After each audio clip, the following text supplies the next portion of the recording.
आम्ही महाविकास आघाडी म्हणून एकत्रित लढणार आहोत आणि आम्ही आत बसून या सगळ्या गोष्टीची चर्चा निश्चितपणे व्यवस्थित करू.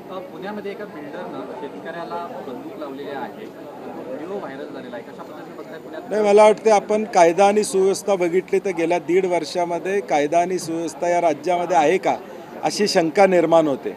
पुण्यातलं प्रकरण असेल, वाढलेलं ड्रग्स हा महाराष्ट्रातला एक मोठा विषय त्या ठिकाणी झालेला आहे आणि या सगळ्यामध्ये बघितल्यानंतर नेमकं लक्ष गृह खात्याचं कायदा सुव्यवस्थेवर आहे का नाही हा प्रश्न निर्माण त्या ठिकाणी झालेला आहे आणि त्याचाही जाब आम्ही निश्चितपणे या अधिवेशनामध्ये विचारतो. राष्ट्रीय पातळीपासून ते अगदी म्हणजे नीटबद्दल जो गोंधळ सगळ्या राज्यात आणि देशात सुरू आहे त्याचे थेट महाराष्ट्र कनेक्शन आहे. दररोज काही ना काही वेगळे अपडेट्स त्याच्यामध्ये आहेत. मग लातूरसारख्या ठिकाणाहून देखील अटक सत्र असेल, अजून काही लोक फरार आहेत. राहुल गांधींपासून काँग्रेसने हा मुद्दा उचलला आहे. इथं काँग्रेसची नेमकं काय भूमिका असते? नाही, आमची भूमिका आहे. काल देखील आम्ही विरोधी पक्ष नेते सगळ्यांची जी पत्रकार परिषद झाली त्यामध्ये नीटचा विषय, पेपर लीकचा विषय घेतलेला आहे. पेपर लीक संदर्भातला कायदा या अधिवेशनामध्ये यावा अशी आमची अपेक्षा असणार आहे.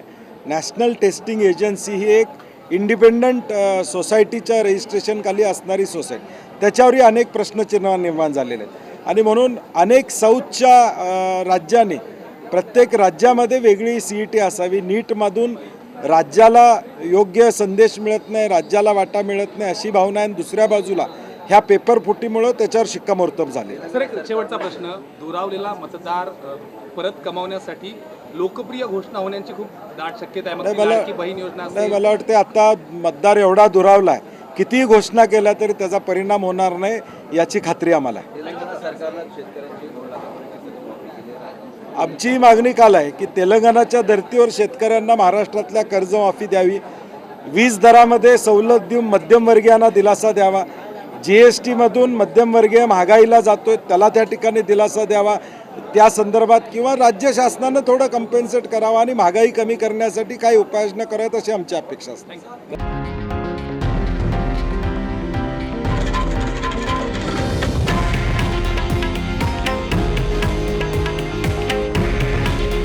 हे आहे देशातील नंबर 1 न्यूज नेटवर्क आणि आपण पाहत आहात TV9 मराठी. काळजी तुमची, हित महाराष्ट्राचं.